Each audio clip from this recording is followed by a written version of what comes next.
Hello বন্ধুরা, সকলে কেমন আছো? আজ হলো রবিবার, তো সকলকে প্রথমে বলে দিই গুড মর্নিং। আজকের হলো আমার অফিস ছুটি। আজকে সারাটা দিন আমি কিভাবে কাটাই সেটা একটা ছোট্ট ভিডিওর মাধ্যমে তোমাদের সাথে শেয়ার করছি।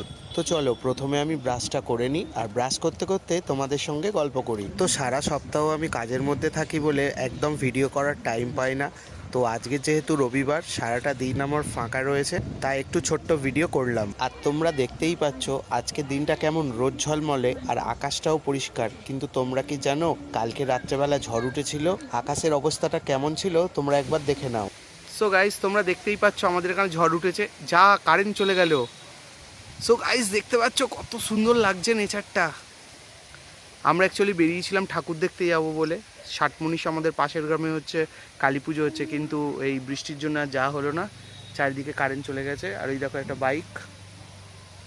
তো যাই হোক, তোমরা এখন যে গাছটা দেখতে পাচ্ছ এই গাছটার নাম হচ্ছে চন্দন গাছ।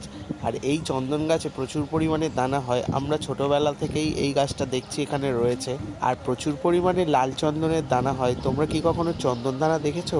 দাঁড়াও তোমাদেরকে কয়েকটা গুড়িয়ে দেখায়। আর চারিদিকে এত পরিমাণে চন্দন দানা পড়ে রয়েছে, তোমাদের কি বলবো, একটা একটা করে গুড়াতেই অনেকটা সময় লেগে যাচ্ছে। এটা কিন্তু পুষ্পা সিনেমার সেই লাল চন্দন নয়, এই গাছটার নামই চন্দন বলে। আর এই দানাগুলো হচ্ছে লাল কালারের বলে এটা লাল চন্দনের গাছ। Good morning. Good morning. দেখি সো বন্ধুরা, দুপুরের পরে আর আমি ভিডিও করতে পারিনি। এখন হলো বিকেলবেলা, আর সামনে যেটা দেখতে পাচ্ছ এটা হচ্ছে আঙুর গাছ। এই গাছটা আমি কাকদ্বীপ থেকে কিনে এনেছিলাম 40 টাকা দিয়ে। এই গাছটার বয়স হচ্ছে 2 বছর, কিন্তু এখনো পর্যন্ত আঙুর ফলেনি। দেখতে পাচ্ছ গাছটা কত জঙ্গল হয়ে গেছে, আর গাছটার গোড়াটা দেখো কত মোটা হয়ে গেছে। আচ্ছা, তোমরা কি এর আগে কখনো আঙুর গাছ দেখেছো? দেখে থাকলে একটা কমেন্ট করে জানিয়ে দিও। তো গাইস, এটা হচ্ছে আমাদের মুরগি, দেখো এখন বাইরে যাচ্ছে।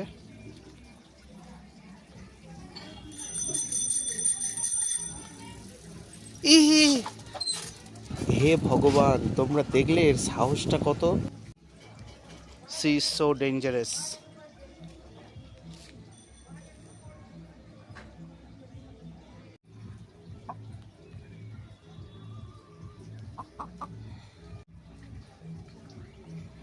সো দেখতেই পাচ্ছ এখন চড়ে বেড়াচ্ছে। সো আমাদের এখানে একটা এখন পেপসিওয়ালা আসছে সাইকেল নিয়ে দূরে। আগে এরকম আসতো।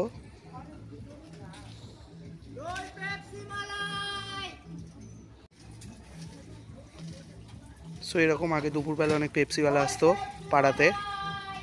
তো ছোটোবেলায় তো পেপসি না নিয়ে এদেরকে ফেরতই পাঠাতাম না।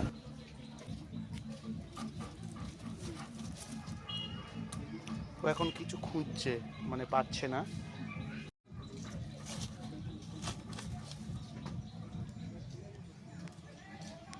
সো গাইস, এখন অনেকটা বেলা হয়ে গেছে, তো এবার আমি স্নান করতে যাব। আর স্নান করতে যাওয়ার আগে এই দেখো, এটা কি বলো তো, এটা হলো নীলকণ্ঠ ফুলের দানা। এগুলো একটু জলে ভিজিয়ে দিলাম যাতে তাড়াতাড়ি চারা তৈরি হয়ে যায়। তো বন্ধুরা, এখন হলো বিকেলবেলা, আর আমি চলে এসেছি আঙুর গাছের কাছে। আর এইটা কি বলো তো, এইটা হলো বিষ। আমি আঙুর গাছে একটু বিষ স্প্রে করব, তার জন্য দেখো মুখে আমি গামছা বেঁধে নিয়েছি। দাঁড়াও আগে বিষটা স্প্রে করে নিই, তারপর তোমাদের সাথে আবার কথা বলছি।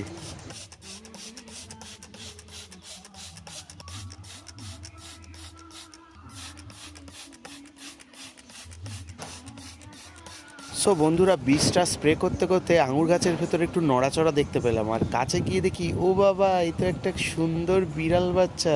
তোমরা দেখতে পাচ্ছ কত কিউট না বিড়ালটা। প্রথমে তো আমি বুঝতেই পারিনি, দেখলাম কি নড়ছে, আমি তো ভয় পেয়ে গেছিলাম। তারপরে দেখলাম যে এই বিড়াল বাচ্চাটা দেখো কি সুন্দর দেখতে। তো কিছুক্ষণ পরে দেখলাম বিড়ালটার মা চলে এসছে, সেই জন্য আর ওদেরকে ডিস্টার্ব করলাম না, ওদেরকে ওখানে রেখেই আমি বাড়ি চলে এলাম। সো বন্ধুরা, বাড়িতে এসে একটুখানি ফ্রেশ হয়ে নিলাম, কারণ একটু মাঠের দিকে যাব। কারণ তোমরা দেখতেই পাচ্ছ অলরেডি বিকেল হয়ে গেছিলো, এবার একটু সন্ধেও হয়ে আসছে। তাই ভাবলাম একটু মাঠের দিক থেকে ঘুরে আসা যাক। আর এই দেখো মাঠের দিকে যেতে যেতে এই গাছটা কি তোমরা চিনতে পারছো? এই গাছটা আমাদের এখানে এখনও আছে। এই গাছটার নাম হচ্ছে করমচা গাছ। তোমরা কে কে করমচা খেয়েছো প্লিজ একটা কমেন্ট করে জানিও। আর দেখতে পাচ্ছ গাছ ভর্তি করমচা। দাঁড়াও এখান থেকে একটা পেড়ে নি। তো এই করমচাটা এখনো পর্যন্ত পাকেনি, এটা কাঁচাই রয়েছে, তাই খাওয়া যাবে না।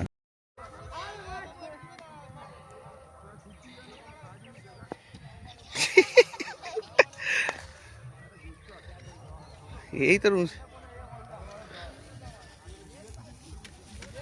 তোর তোর তোর হেলিকপ্টার দেখে ছাগল ভয় পেয়েছে, ওইদিকে ফেল দেখি। তো বন্ধুরা, মাঠের দিকে যেতে যেতে এখন একটা গাছ আমার চোখে পড়েছে। দেখো তো তোমরা এই গাছটা কেউ চিনতে পারছো কি না? এই গাছে প্রচুর পরিমাণে কাঁটা কাঁটা ফল হয়। এই গাছটার নাম হলো জটা ফলের গাছ। দেখতেই পাচ্ছ ফলটা কেমন গাগুলো কাঁটা কাঁটা হয়ে রয়েছে। এগুলো নিয়ে ছোটোবেলায় আমরা খুব খেলতাম। এই ফলগুলো ছিঁড়ে বন্ধুদের মাথার চুলে আটকে দিতাম, এটা এখন ফেলে দিই। সো বন্ধুরা, মাঠের দিকে ঘোরা আমার হয়ে গেছে, তো এবার অন্ধকার হয়ে আসছে, বাড়ির দিকে যেতে হবে। তো আজকের মোটামুটি বিকেলটা আমার খুব ভালোই কাটলো। তো আজকের ভিডিওটা আমার এই পর্যন্তই। ভিডিওটা যদি তোমাদের ভালো লেগে থাকে তাহলে প্লিজ একটা লাইক করে দিও, আর চ্যানেলটা সাবস্ক্রাইব করতে একদম ভুলবে না। বাই।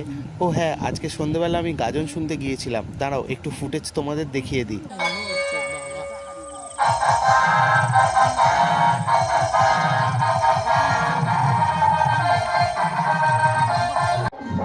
আর এই হচ্ছে আমাদের গ্রামের ধুলোকোটের কালী প্রতিমা। দেখতেই পাচ্ছ মায়ের মুখটা কত সুন্দর। তো এখানেই গাজন হচ্ছিল। তো ভিডিওটা এই পর্যন্তই। সকলে ভালো থেকো, সুস্থ থেকো, টাটা।